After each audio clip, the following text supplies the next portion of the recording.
I found out Walmart's the Antichrist, and really all the colors I care about are in an 8-box of Crayolas. You are currently being exposed to a total waste of time. A total waste of time.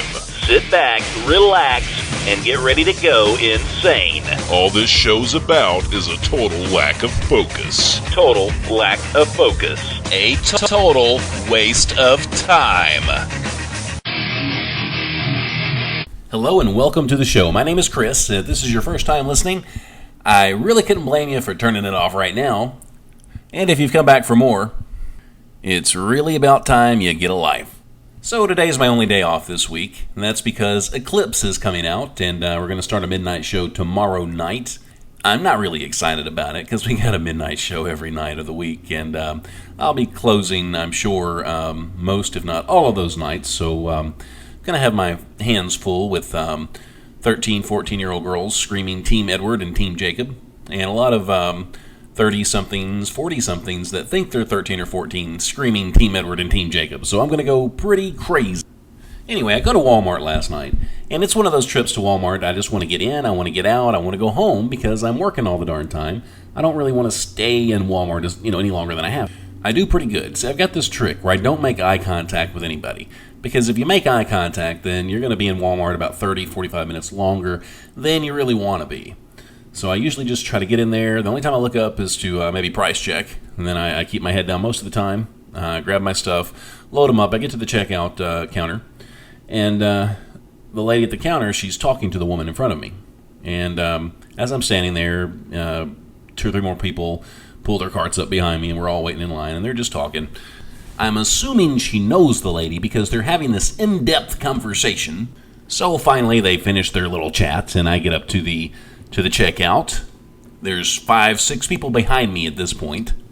I made the mistake of making eye contact with her, and theoretically, it sounds like something easy to do. Just don't make eye contact with people.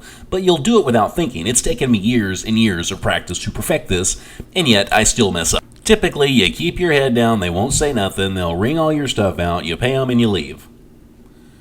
But I looked at her.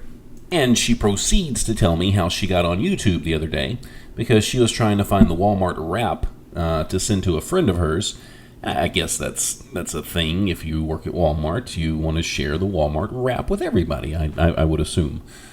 Anyway, she goes from that, and she looks at me right in the eyes, and she says, you know what? A lot of people are very anti-Walmart.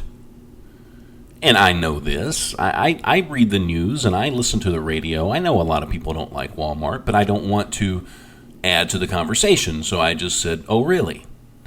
She proceeds to tell me that people think that Walmart is the Antichrist. And this is what she hears on YouTube. And then she tells me that if you work for Walmart, then you are one of the devil's minions. Oh, man, I did not want to be a part of this conversation. Now there's like 15, 20 people behind me, and I know they're thinking I know the woman, and we're talking about how Walmart's the Antichrist and how she's probably Satan's spawn, and she's got 666 on her head, and I just really don't know how to deal.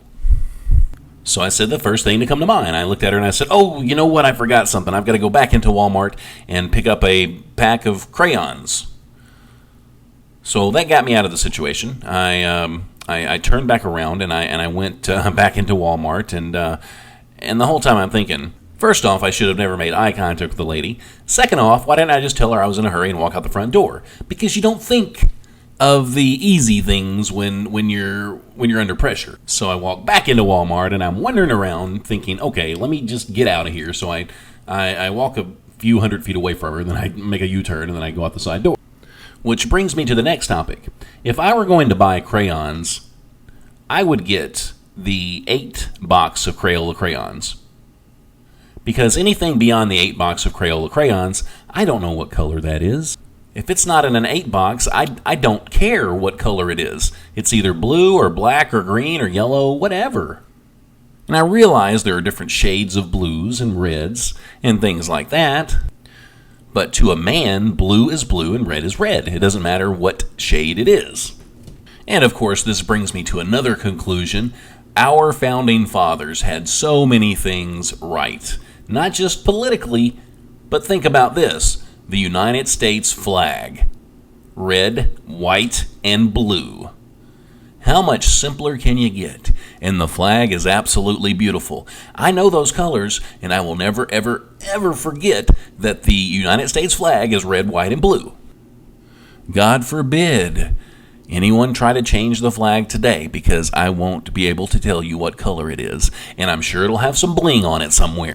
So I hope you all have a wonderful 4th of July. I hope the sky is filled wherever you're at with beautiful shades of blue and purple and red and yellow, maybe lighter shades of blue and red and purple and yellow, maybe some really, really pretty blues and some not so pretty reds, stuff like that. Until next time, remember this: life is good, and I'm gone. A total waste of time. Catch it right here on Facebook or YouTube. Okay, that's good. I really gotta get a life.